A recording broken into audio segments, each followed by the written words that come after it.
Desak tunda pilkada, kami aja sering bikin kerumunan saat deklarasi. Ditulis oleh Ekhardi di siwa.com. Sebentar lagi Indonesia akan menggelar pilkada serentak. Pilkada serentak ini akan digelar di 9 provinsi, 224 kabupaten dan 37 kota pada tanggal 9 Desember 2020. Tapi karena pandemi, banyak yang meminta agar pilkada ini ditunda dengan alasan pandemi yang kian luas dan mementingkan sektor kesehatan. Kami yang dipimpin oleh Jenderal TNI Purn Gatot Nurmantio dan Din Syamsuddin meminta pemerintah dan KPU untuk menunda pilkada serentak 2020. Mereka bilang pemerintah dan KPU seharusnya peka terhadap kondisi krisis mengingat pandemi virus corona COVID-19 hingga saat ini tak kunjung mereda. Pembatalan atau penundaan tersebut sejalan dengan pikiran kami bahwa pemerintah harus mengutamakan penanggulangan masalah kesehatan dan keselamatan rakyat daripada hal lain, baik pemberian stimulus ekonomi maupun program politik atau pelaksanaan pilkada, kata Gatot Nurmantio. Selain berpotensi menimbulkan klaster pilkada, itu bisa membuat Presiden Jokowi melanggar janjinya yang pernah menyatakan akan mengutamakan kesehatan daripada ekonomi. Kesimpulannya, kami meminta semua pihak termasuk pemerintah untuk serius menanggulangi pandemi COVID-19. Bagi yang mendukung penundaan, alasannya adalah pilkada selalu identik dengan kampanye, temu warga, dan mobilisasi massa di banyak tempat. Mereka mengatakan meski ada protokol kesehatan ketat, tapi beresiko terjadi penularan. Sedangkan bagi yang mendukung pilkada serentak, mengatakan tanpa pilkada pun banyak warga yang berkerumun di mana-mana, di pasar, di rumah makan, kafe, lingkungan rumah, dan lainnya. Kerumunan akan tetap ada karena banyak yang tidak disiplin menjalankan protokol kesehatan. Kita tunggu saja bagaimana kelanjutannya.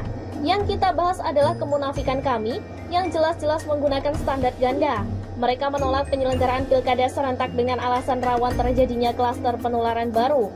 Betul sih, ada resiko mengarah ke situ, tapi kalau kami yang menuntut ini rasanya tidak nyambung dan ngelawak. Yang lucu adalah kami ini aja tidak mengindahkan ini saat menggelar deklarasi di beberapa kota. Deklarasi di Jakarta dan Bandung misalnya, kerumunan terjadi, bahkan yang terbaru di Magelang. Mereka juga berkerumun. Tidak ada protokol kesehatan berupa jaga jarak. Lucunya lagi, kabarnya mereka tidak mendapat izin menggelar deklarasi, tapi mereka maksa. Mungkin kulit muka sudah terlalu tebal. Deklarasi dan sempat terjadi kericuhan kecil karena ada penolakan dari pihak lain.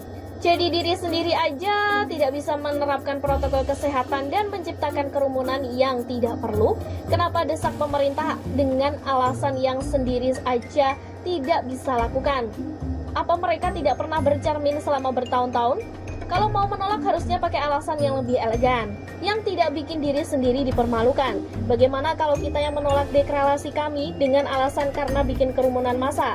Apakah mereka mau mendengar? Oh, rasanya tidak akan mau.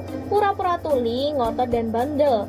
Mereka ini kan memang mau menang sendiri, seolah paling benar dan paling bijak, padahal bobrok. Meminta pihak lain mempertimbangkan kesehatan, padahal kelompoknya mereka sendiri tidak mempertimbangkan itu saat deklarasi.